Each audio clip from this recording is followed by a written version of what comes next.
Deep in the Underdark, Tav stumbles upon a long-abandoned arcane tower. The only inhabitants are the cold automatons on the top floor, but if you look a little closer, you can unravel a story about love, loss, and loneliness. This is the tale of Lenore De Hurst and Yrre the Sparkstruck. A quick trigger warning here for self-harm and suicide. I'll put up a time code for when the warning is over, so when it pops up on screen you can just skip to the part that is best for you. I'm not sure what species Lenore belonged to, but as De Hurst means wood, hillock or grove in Middle English, I think there's a possibility she was a wood elf.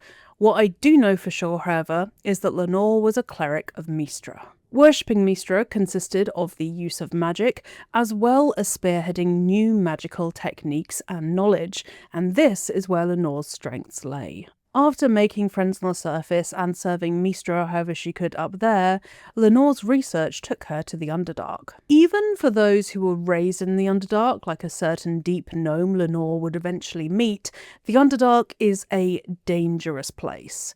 Lenore needed a sanctuary. Over time, she created the Arcane Tower. 6 floors, a central elevator with a garden behind and a courtyard out front. Also, turrets, which are a helpful dissuasion against the very beings that make the Underdark so dangerous. There are signs that Lenore was an adept mage. Creating the Arcane Tower alone is a huge feat just by itself, but the fact that it can move speaks to Lenore's familiarities with Netherese magic. Netherese enclaves could fly, and it's possible that Lenore's tower used the same magical technology to move around at the very will of its mistress. Netheril used Mythalar to power their magical empire. This is a large crystal ball that siphoned magic from the weave, in lieu of arcanists using their own connection to the weave to power items that had permanent magical attributes. The latter resulted in perceptively old and frail arcanists,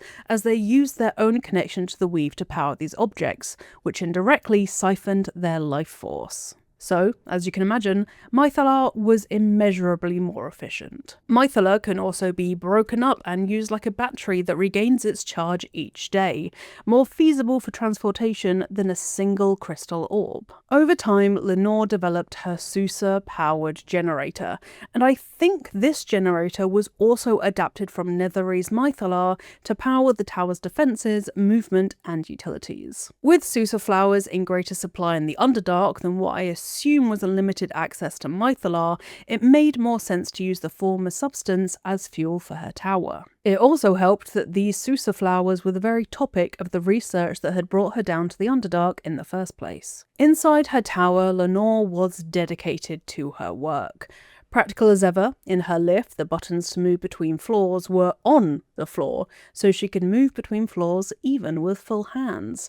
Hands full of mushrooms, metal, or Sousa flowers. Lenore harvested Sousa flowers from the very small Sousa tree in her back garden, and it's from this sapling that she would begin her research. Lenore studied its anti-magical qualities, a formidable task as by the very nature of Sousa flowers, she was unable to use any magic in their vicinity. This was a far cry from her work on the surface. Lenore's work as a cleric of Mystra on the surface had at one time involved blessing those who channeled the weave, but she wasn't on the surface anymore. In her basement, the staff of Arcane Blessing is propped up against a shelf, dust collecting in every nook and cranny. Despite its age, it still has a soothing aura, but Lenore had no need for it anymore. Once used in Lenore's daily duties as a cleric of Mystra, she hadn't needed it since relocating underground, as there was simply nobody to bless. It had become a part of the basement furniture, collecting dust in every nook and cranny, and waiting in the background while Lenore toiled at her alchemy benches. Lenore herself felt like part of the furniture. Without anyone to keep her company, the days and weeks and months stretched on and loneliness began to take hold. Lenore's bedroom illustrates the mental state she found herself in. A table in the corner, set for one. Beside the window is an empty birdcage. Symbolically, this echoes Lenore when Tav finds her tower. A bird long since fled her cage, but I wonder if it ever housed a bird in the first place when Lenore lived in the tower alone. Lenore's love for animals would eventually be her demise, but it does make me hope that she wouldn't have kept anything trapped in such a small cage, even if it was just to keep her company. Pointed out of the window is a lone telescope. On the surface, it would peer into the stars, but in the Underdark, it could only focus on the dangers beyond Lenore's walls or the towering mushrooms Lenore studied. Both were a reminder of her self-imposed solitude. Next to the telescope is an armillary sphere, a device that shows the position of planets in the dark cosmos. In the Underdark, where stars are absent, it must have just reminded Lenore how far away she was from anyone and anything. Perhaps if the Arcane Tower was transported to the surface, the telescope and armillary sphere would have had much more significance for the cleric, and Lenore could gaze at the night sky as much as she desired. But, in the Underdark, these tools only accentuated the cleric's loneliness. But being lonely was better than being continually acquainted with the Underdark's denizens. On Lenore's wall, a stuffed hook horror head looked down upon her, a constant reminder to not get too complacent about her neighbours. Accordingly, Lenore was ready to flee at a moment's notice. In a chest of the mundane on her balcony, she had hidden a scroll of mage armour, a scroll of protection from evil and good, a gold ingot, a hearthlight bomb, and Mystra's grace, a pair of boots that grant featherfall. In case of any danger, Lenore could run to the balcony, put on the boots and grab the other things in the chest, and then jump to safety without ever needing to step foot back in her tower. The hearthlight bomb would pave the way, the scrolls would keep her safe, and the gold ingot was prime trading material, so she could make a little bit of gold once she escaped her tower to keep her safe for the coming journey, wherever the destination was meant to be. There are signs of slight insecurity in Lenore too. Within her wardrobe you can find a carnelian ring, which, in the world of Faerun, is considered a token of good fortune. In the chest at the foot of her bed there's a similar carnelian ring carefully stowed away, covered in dust and cobwebs. This ring, however, is enchanted to give the wearer a bonus to Arcana and Religion, and it's named the Mage's Friend. To me, this ring seems to provide a boost of knowledge for a mage who feels insecure about their level of knowledge in the first place. This ring is only found in the Arcane Tower, so reading into it to that extent that Lenore might have felt insecure about her own level of knowledge doesn't feel like a stretch to me. To keep her company, eventually Lenore bought herself a dog, a St. Bernard in my head, though I have no idea where that came from, and she named this dog Myrna. She slept beside Lenore's bed and wore a unique collar that allowed her to summon stake with the push of a button. Myrna was no doubt spoiled, but she was happy. Myrna loved playing in the lake just outside of the Arcane Tower, so Lenore must have sat on the shore and watched her dog play from time to time. Wherever autumn crocus grew, she'd find Myrna rolling in the flower, sneezing all the while, tail wagging nonetheless. When Lenore wasn't playing with Myrna, she was dedicated to her research. Lenore had been drawn to the Underdark by the legend of the Susa tree. In her treatise titled The Anti-Magic Properties of Susa Tree Flowers, Lenore explains that their magical properties have always been a topic of debate. From this, I can ascertain that their very existence was uncertain, a mere rumour even for those who live in the Underdark. Lenore outlines that their existence has never been confirmed by clerics of Mystra, who appear to be seen as the authority on magical discoveries, or reputable scholars. The rumour of these flowers had made it to Lenore's ears when she lived on the surface,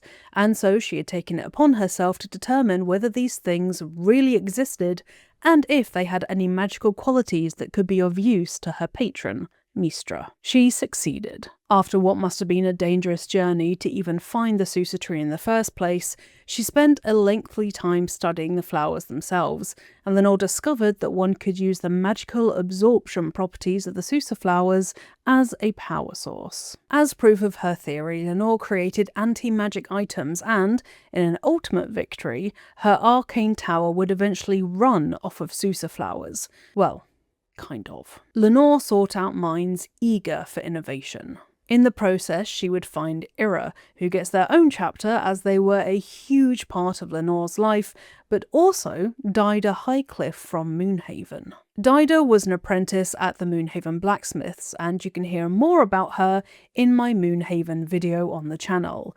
And Dida was fiercely ambitious, seeking to eclipse the legend of her former tutor, the blacksmith Samson. It's my belief that Lenore gave Dida a piece of the Sousa bark from the tree just a stone's throw away from her tower in order for the young apprentice to experiment with and find a way to incorporate the tree's anti-magic properties into weapons. Like Lenore, Dida was successful, but only in theory. She didn't get a chance to actually create her anti-magic masterwork weapons. Both are tales of lost potential, with no clear answers about what actually happened to them in the end. As a break from Sousa flowers and Sousa bark, Lenore grew mushrooms: Timisk, Tongue of Madness, Zirkwood, Trillimac, Bluecap, among many others. She turned down invitations from her friend Amarith to come and visit her on the surface, resolutely tied to the Underdark until her research was done. Lenore, however, did have a wandering mind. She was mainly occupied with studying Sousa bark, but in her bedroom there are signs that she was working on something with interplanar significance. Copies of the careful art of Tirsu ciphers and the oral histories of Faerun, Gith and Mindflayers can be found on tables and shelves in her bedroom. Lenore appears to have been studying the Gith, and crucially, she has a Gith slate telling the first part of the story of Orpheus, Prince of the Comet. This is the only place in the entire game that slate appears. Lenore knew about, in part at least, of the Vlaakith conspiracy, that Vlaakith, the Lich Queen, had betrayed Mother Gith and imprisoned her son to wrest control of the Gith Yankees and paint herself as their saviour, not Mother Gith. Being aware of this truth puts Lenore in a very dangerous position, which I will be returning to later. We don't know how Lenore met Yrre the Sparkstruck in the first place, but I would wager that Yrre saw Lenore's tower in the distance, as it's very hard to miss, and went on to investigate it for themselves. Lenore's turrets were vulnerable to lightning damage, so it makes perfect sense that Lenore would make short work of them, and then Lenore would find herself opening her front door to be greeted by a deep gnome inventor with an affinity for lightning and spikes. The description for a ring named the Sparkswall sheds some light on their relationship. Apart, they were in a rut, but together they inspired each other to push the boundaries of innovation and invention. This ring is just one of their many scientific triumphs. The ring itself blocks the wearer from being electrocuted, so I would have to assume this was for Lenore's benefit, so Yrre's inventions and propensity for experimentation didn't damage her. It's very sweet, honestly, and it's no wonder the couple fell deeply in love. And they worked on the ring together, so clearly there was a need for Lenore to be protected from Yrre's enthusiastic lightning shocks. With Yrre, Lenore's propensity for innovation took flight, as did Yrre's. They inspired each other to push the boundaries of their respective realms, and together their creative energy flourished. Years before she would disappear, Lenore wasn't in favour with the other clerics of Mystra. The very thought of being respected by her colleagues was enough of a novelty that when she received the summons, Lenore wrote in her diary, "Who would have thought 3 years ago that I would be called back to Baldur's Gate to confer with the other clerics of Mystra, right at the apex of my studies?" Evidently, in 1478 DR, before she started to research Sousa flowers, Lenore hadn't enjoyed much acknowledgement, and from this I infer respect, from the other clerics. Word of her Sousa research had spread among the upper echelons of Baldur's Gate, and soon she was offered membership to the Society of Brilliance, but she turned it down to focus on her work. In hindsight, accepting that invitation might have ensured Lenore against her future solitude, preventing her from potentially spiralling into something that would eventually end her life.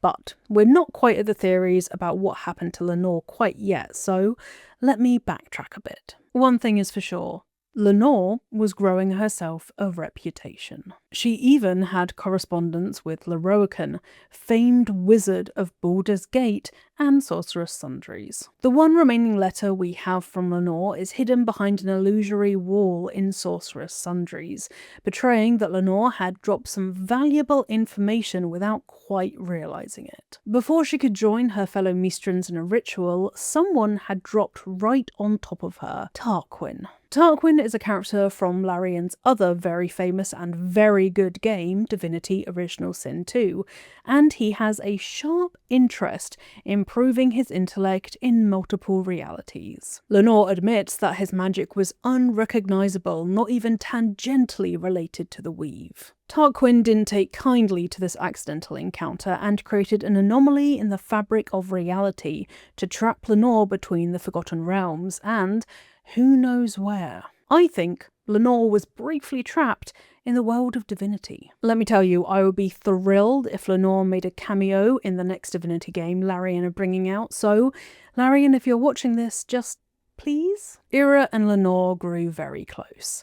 As Yrre moved in with their magical bow, the Arcane Tower changed to accommodate them. In the courtyard, Yrre built a workstation so they could tinker in the open air. They kept the Skybreaker hammer in a chest beside their workbench, ideal for hammering metal into shape. The topmost floor of Lenore's tower turned into a workshop for the pair, strewn with tools and metal as they toiled over their inventions together. Each bit of machinery they forged together was stamped with their joint initials, LDH and YTS, their union preserved forever. The broken machinery is one of the key components in the elixir of lightning resistance, which makes perfect sense, as I assume they were both in need of that elixir more often than not. Lenore enchanted one of the stores on the top floor with Hill Giant Strength, so sitting on it gave an individual a strength of 21, i.e. very, very strong indeed.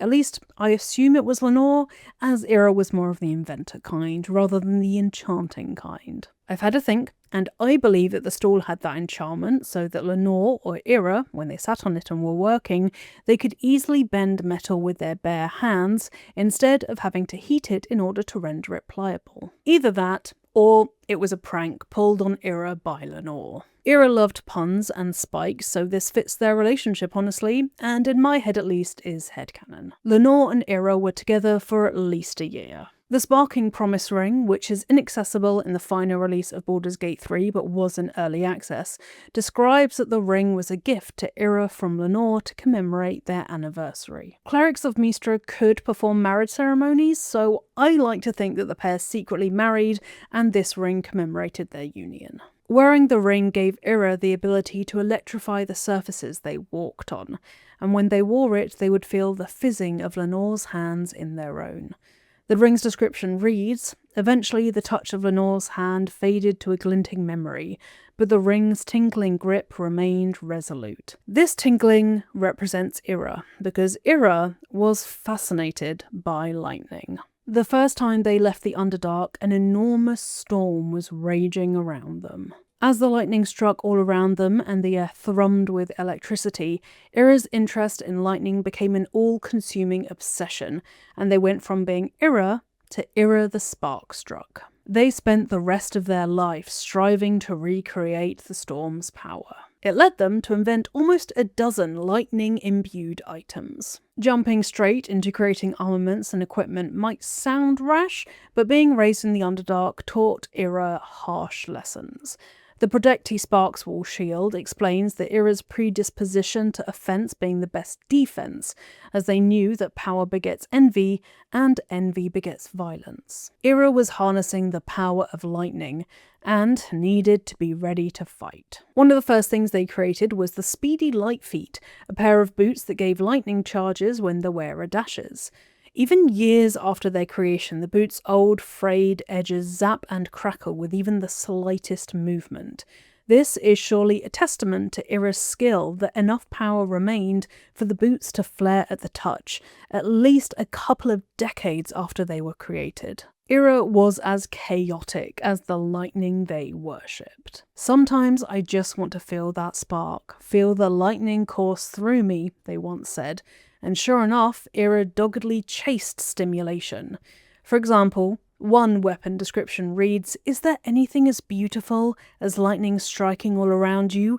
Yrre the Sparkstruck said, letting lightning strike all around them. The names for their weapons are similarly irreverent and to the point. The real Sparky Sparkswall, Sparkle Hand, Sparky Point, Jolt Shooter, they leave nothing to the imagination and betray the childish delight Yrre took in creating things. Spikes were reminiscent of lightning bolts to Yrre and held quite the allure.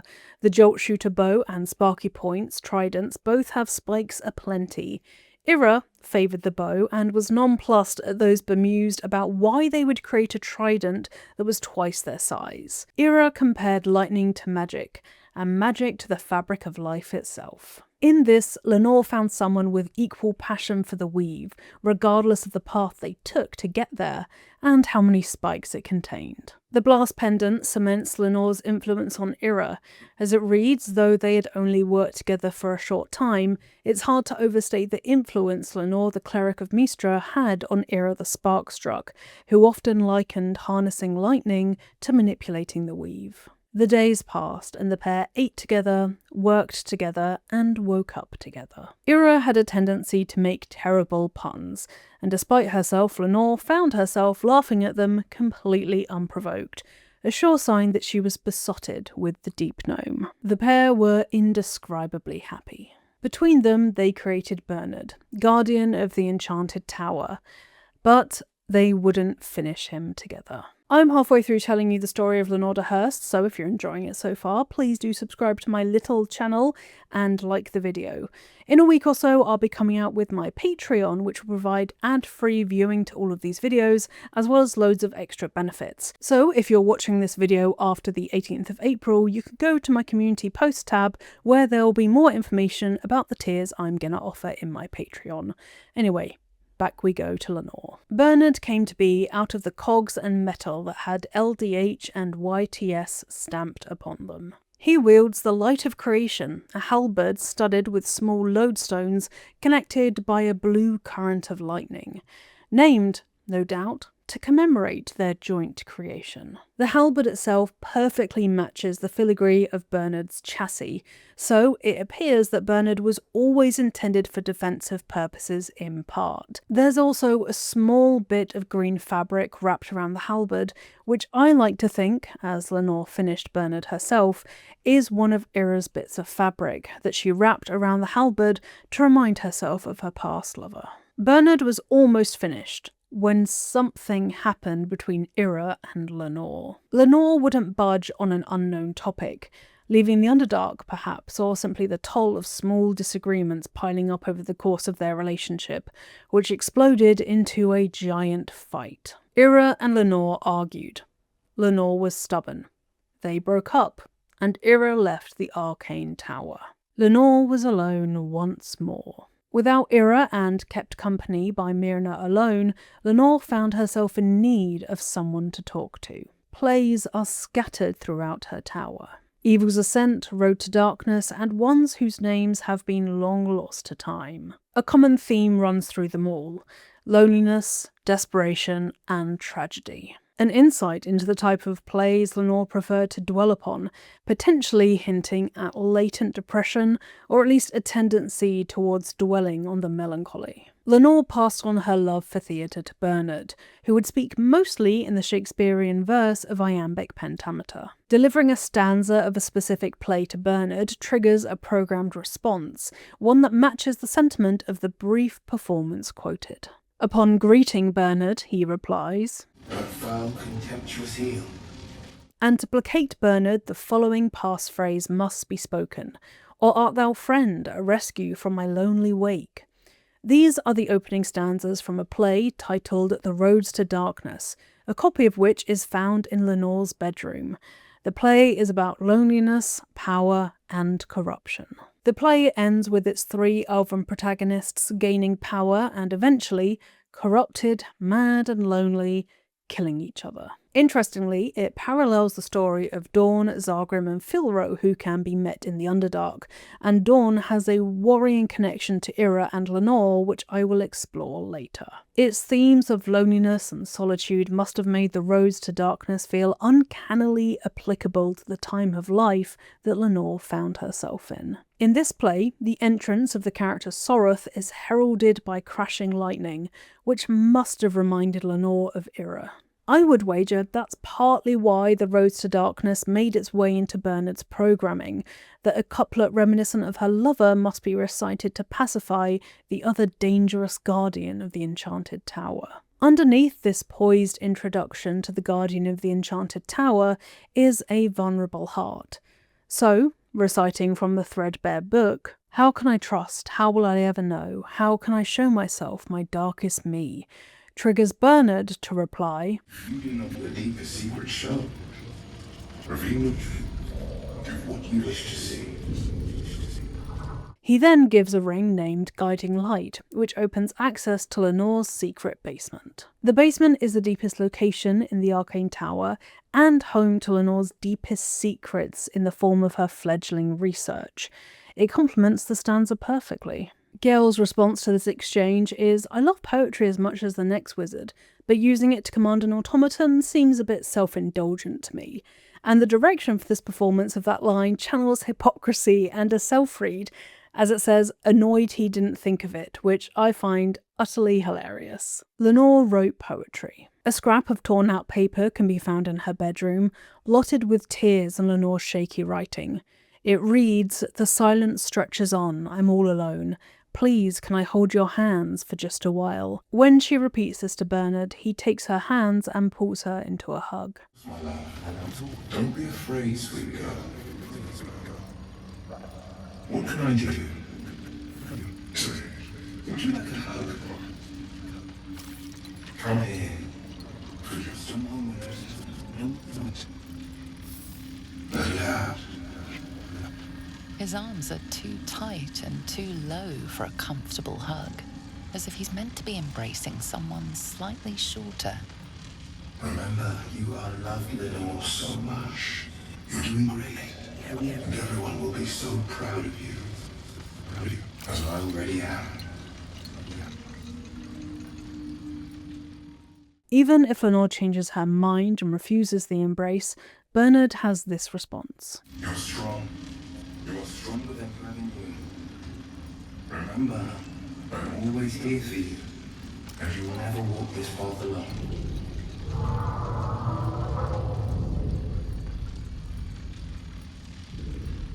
The dev notes explain that Bernard is very sincerely saying he's proud of them. Clearly this was something Lenore needed to hear, and knew she would need to hear, to even program it into Bernard. Evil's Ascent by Dame Inia is another play you can find in Lenore's library.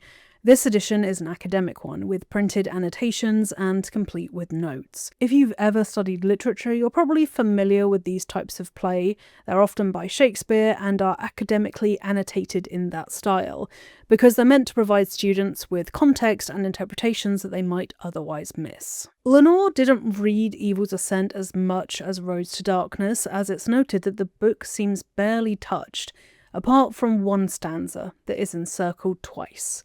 "There is a light in every living thing. It's crawling towards the surface to survive, and in its wake it tramples everything. Will kill the rest so that the one can thrive."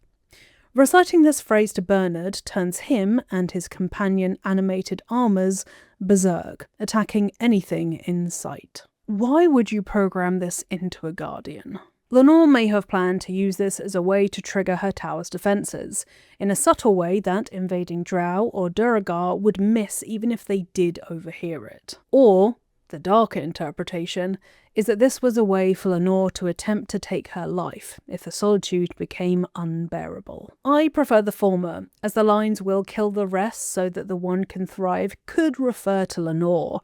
She is the one that will thrive, and the rest will be killed. After all, Lenore is the only one who knows the phrase that pacifies Bernard. I assume a failsafe exists because that would be the sensible thing to do. But we, through Tav, cannot reveal it, as no clue to its existence can be found in the Arcane Tower. Finally, there's another poem of Lenore's. It's written out on a bit of torn paper, patched together, well used and treasured. It reads, "These empty sheets are all that's left of you, the last of all the thoughtless gift you gave. I will hold on to them, it's all that I can do. I can't throw them away, I've never been that brave." Empty sheets has a double meaning. Empty sheets of paper and empty sheets upon a bed. Lenore is writing about Yrre. The bed they once shared, the work they once did together, empty workbooks strewn about, empty sheets all, are the only things left of Yrre in the Arcane Tower. Thoughtlessly left behind, Lenore writes, but not out of selfishness, but habit. Used bedsheets and leftover bits of paper have little monetary value and are taken for granted by those who use them, discarded once there's no need for them. They were thoughtlessly left by Yrre as they didn't consider them to be of any importance. Yet to Lenore they are gifts because they are her sole reminder of Yrre. She can't forget or throw away the memories that they shared. Bernard gives Lenore a potion of greater healing in response when Lenore reads these lines to him. I will hold on to them. It's all that I can do. I can't throw them away. I've never been that brave. Yrre was a healing salve to Lenore, a replenishing elixir which made her feel new again. I can't ignore the serious interpretation that occurred to me, however, that perhaps this potion of greater healing is to heal any wounds that are because of self-harm. Being alone, having broken up with her lover for something she perceives to be her fault, may have pushed Lenore into a distressed state of mind. In another blow to Lenore, Yrre died. Lenore buried her overlooking the lake she loved to play in. Getting a tombstone delivered to the Underdark wasn't feasible, so to commemorate Yrre's final resting place, Lenore used the stone-shaped spell to create a headstone. Tav observes that this is a powerful spell to waste on a grave, but that's a mere trifle in comparison to the love Lenore had for Yrre, and the least she could do for her canine companion. The gravestone is inscribed thus: "In memory of Yrre, a shining light in this dark world, may you forever gaze upon the lake you love to play in." If Tav puts a bundle of autumn crocus before the tombstone, the dungeon master notes that the grave feels whole again. With Yrre and Yrre gone, Lenore was by herself once again. Working in her tower, with nothing but Sousa flowers, Bernard and mushrooms for company, Lenore started to look for signs from anyone and anything that she wasn't truly alone. One day she saw a bullet close to Yrre's grave and saw it as a sign that she should befriend the land shark, her next companion. The bullet would be protection against the Underdark and fill the void in Lenore's life. And so Lenore begun to tame the bullet. Or at least, that's what she thought she was doing. In truth, the signs that Lenore believed she was seeing are only there because she's looking for them. Her loneliness is turning outwards, desperate for some proof that she isn't truly alone. Letters, using a spell like Golda's speedy career, I think, were sent back and forth between herself and Amarith, the friend that lived on the surface and offered her to come stay with them. In one, Lenore opened up about her new friend, the bullet. Amarith was alarmed, to put it mildly. She wrote, "Dearest Lenore, I'm not sure I should say this, but your last letter really worried me. Why in all hells would you tame a bullet? Just because you found it near Yrre's grave doesn't mean that it's a sign. I'm really worried about you, Lenore. A bullet is not a pet. Using it as a guardian is one thing, but you sound quite taken by it. I know you don't want to come back before you finish your research, but if you're feeling lonely, you know my door is always open." Amarith is clearly worried about Lenore's state of mind. From the surface, there was little she could do. The Underdark isn't exactly the kind of place you can go for a quick weekend getaway, especially when your friend's tower isn't at a fixed location. I know for certain that whatever attempt Lenore made to befriend the bullet was unsuccessful. Bullets are not friendly. Speaking to the voice in the deep hole, the bullet, makes it clear that they don't want to be bothered and sees other species as flesh bags. If the bullet dies, the voice doesn't appear, so this voice is the bullet for sure. Up on the surface, Yrre was deep in their travels when they came across a recipe for a flask of light. Knowing how much Lenore despised the dark, and yet ironically was living in one of the darkest realms of all, Yrre thought that this recipe could be an olive branch to their ex, who they missed terribly. Under the recipe, Yrre wrote, "Lenore, found this recipe and, surprise surprise, you leapt into my head. Hope you find a little light among the shadows. I'm sure you will, though none as bright as you."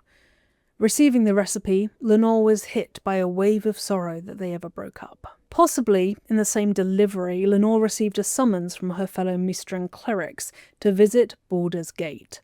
Her colleagues were interested in how her Susa research was going, by the sounds of it. On the 2nd of Alturiac, 1481, 11 years before the events of Baldur's Gate 3, Lenore wrote in her diary about this invitation with astonishment.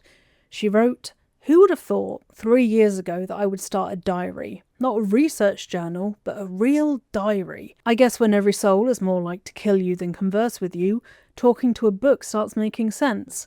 And who would have thought 3 years ago that I would be called back to Baldur's Gate to confer with the other clerics of Mystra, right at the apex of my studies. I have all the pieces, but I've barely started on my treatise. No matter. I will take my ring with me to show them a glimpse of the possibilities. I will leave you, my dear book, here, together with the rest of my research, waiting to be finished. I should be back before next chess." The ring Lenore planned to bring is nowhere to be found. It might be the Sparks Wall, but I would expect the ring would have some kind of silencing ability, like the Susa flowers that Lenore was studying. I think Lenore was wearing it when she left the tower for the final time. The Griffin's Saddlebag, Book 1, contains information about a signet ring of silence, which silences targets, but there's no sign that this is connected to Susa or even Mystra. Before she left the tower, Yrre couldn't bear the thought of Yrre returning to an empty home and getting the wrong impression. Lenore wanted to be with Yrre again, so she left them a letter. Like her diary, it's dated the 2nd of Alturiac, 1481 DR. It reads, "Dearest Yrre, I don't know if you're coming back, if you'll even read this message, but if you do come back, could you wait for me? I'll only be gone a few 10 days, but the thought of coming back to this empty tower with nothing but Bernard to fill these halls, I don't know how much longer I can take this. I miss you. I miss you so much. I can't shake the thought of how different things might have been if I'd only been less stubborn. Working on your lightning inventions, my magic, eating together, laughing at your stupid puns, waking up next to you. Despite everything, I still love you. So please, if you read this, can you wait? I'll be back. I won't be long.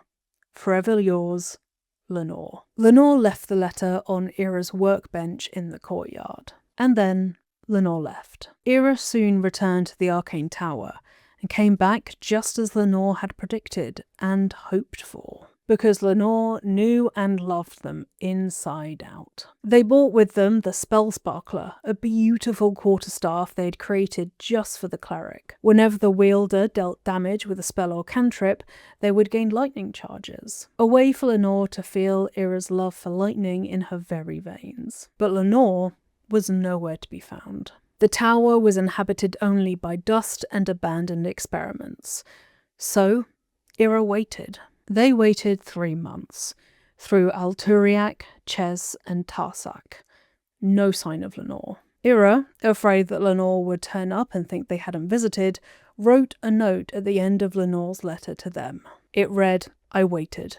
I waited until Tarsak. I'll always wait for you, but you didn't come. As far as I know, and trust me, I've done a hell of a lot of digging, no one would ever see Lenore again." Now for the biggest question. What on earth happened to Lenore? Her bullet could have killed her when she went to bid them goodbye before her trip. Although I do want to highlight Lenore's unusual interest in the Githyanki. In her bedroom, you can find a Githyanki disc that tells how to translate Tirsu glyphs, the written language of the Githyanki. Nearby is a Githyanki state that tells the first part of the story about Orpheus, Prince of the Comet and key to revealing Vlaakith's conspiracy. That could be its very own video, so let me know if you want to hear about that. Long story, very, very short, Vlaakith betrayed Mother Gith to become the leader of all Githyanki. She didn't do this out of selflessness or love for her people, but in a quest for power. Vlaakith's fiercest warriors don't ascend as Lae'zel believes. Instead, Vlaakith consumes their soul, life, and memory to bolster her power as the secret lich she is. To speak this truth is heresy. And yet, Lenore has a disc that exposes Vlaakith's secret. Was this placed here by Raphael for Tav to find? Or did Raphael give it to Lenore to study? When paired with the Netherese magic that Lenore appears to be familiar with, this argument is way more compelling than it first appears. Raphael's father, Mephistopheles, was the keeper of the crown of Karsus before Dirge and Gortash stole it. The crown of Karsus is arguably the most powerful piece of Netherese magic. Raphael, through his father or under his own steam, would have access to knowledge about Netherese magic, and in return for providing Lenore with the Githyanki slates and getting her to puzzle out what happened to Orpheus, and where he is, he may have provided her with Netherese technology to adapt to her tower. Lenore was alone, isolated, and easy to drop in on without any witnesses because she was alone and isolated. Perhaps Raphael decided he needed to tie up some loose ends. The otherwise solitary cleric was about to go to a conference with her fellow Mystra clerics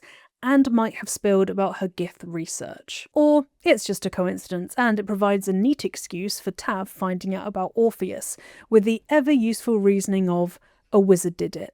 Or a cleric did it, in this case. Lenore may have also met her end at the hands of Dawn, the petrified drow wizard in search of the Grimforge. Dawn was petrified by a spectator, and upon being freed of the stone, realises that his memory shard is dimming, which signifies that he has been petrified for a very long time. Over 10 years, perhaps? I've tried to find the stat block / canon information about a memory shard to figure out how long it takes to dim to cement this theory, but despite going through official sources from Wizards of the Coast, I've had no luck. The memory shard doesn't appear to have existed verbatim before its appearance in Baldur's Gate 3. I did find the Encode Thought spell, which creates a thought strand that preserves memories, and a Telkira. A Telkira is a crystal used by elves to preserve memories for future generations, and drow, being elves, would be able to use them. But this feels like a stretch. So let's go with yes, the memory shard would have dimmed over 10 years. And compelling evidence that was much easier to find backs this up. Dawn is wearing the Blast Pendant. The Blast Pendant was created by Yrre for Lenore. I know this because the pendant imbues spells or cantrips with lightning damage. Spells or cantrips that Lenore would have used. Lenore could have seen Dawn's group in the Underdark and felt like she had to warn them about its dangers, or maybe she just craved conversation with something that spoke the common tongue. Dawn, being stupid, paranoid, and violent, a lethal combination, murdered Lenore and took the Blast Pendant from her very neck. Her anti-magic Sussurring prevented her from casting any spells, and I wouldn't be surprised if she even forgot she had it on her person until too late. As Dawn was accompanied by bodyguards aplenty, he would have had no need for magic to extinguish the cleric's light. Dawn being the cause of Lenore's disappearance is the explanation I favour. The Bullet likely cleaned up the evidence, dragging Lenore's body into the depths of its deep hole. And what about Yrre? I have no clue. It seems like they left the Arcane Tower and just disappeared. Filro the Forgotten mentions that he was saved from death by being fed deep gnome flesh, but there's no surety that this was Yrre. It being the Underdark, that could have been any very unfortunate deep gnome. Their inventions are scattered all around the Risen Road. 3 items are held by Councillor Floric of the Flaming Fist, 2 in the Grimforge, and the rest are found in the Blighted Village Windmill, the Decrepit Sanctuary, the Shattered Sanctum, and are sold by Blurg and the Zentarim. The fact that their inventions are spread far and wide isn't that suspicious. I assume that Yrre would discard their old creations once they started to work on something new, kind of like ADHD themed, if you know what I mean. Floric having 3 items is a bit shady though. The Flaming Fist are a rotten and corrupt institution, much like real-life law enforcement. So, them having 3 of Yrre's inventions feels like a bit too much of a coincidence. I would wager that they found them during the course of their expeditions. Broadly speaking, the other locations where Yrre's creations are found are all adjacent to the Underdark in some way. The Blighted Village is built on top of a cavern that leads there, there's a path from the Shattered Sanctum leading there, the Zent have an elevator that leads there, Blurk works there, and the Grimforge is there. The Decrepit Sanctuary is the only one that breaks the pattern, but there is a fairy ring that leads from the Underdark to Auntie Ethel's lair, which is just a stone's throw away from the swamp and the Decrepit Sanctuary, so maybe that's how it got there? So, for me, the most pragmatic explanation is that Yrre's inventions were scattered throughout the Underdark, and through various means the Flaming Fist et al. Snatched them up. But no, I have no idea where Yrre is. Wherever that may be, I hope they're with Lenore and Myrna, and that they all are happy. That is the quite sad story of what happened to Lenore De Hurst and Yrre. If you enjoyed this video, please do subscribe to my little channel and give it a like too, and leave a comment about what kind of lore that surrounds Baldur's Gate 3 you'd like to see me cover. You can find me at Zoe Dels on TikTok and Instagram if you'd like to follow me there too, where I drop little tidbits about video game lore, so if you want a bit of that in your morning routine when you're procrastinating going to work, I encourage you to do that. As I mentioned before, I'm also going to start a Patreon soon, so if you're watching this video after the 18th of April, more information about that will be on my community post tab, and if you're watching this at least a month after the 18th of April, it will definitely be up and running by then, so if you want to have some ad-free viewing along with loads of other benefits, please do consider supporting my Patreon, as this is my only source of income and I love doing it so much, and I would like to continue to do it. And now I am going to go deal with a seagull that's been pecking at my window for the last 5 minutes, so I will see you folks next time.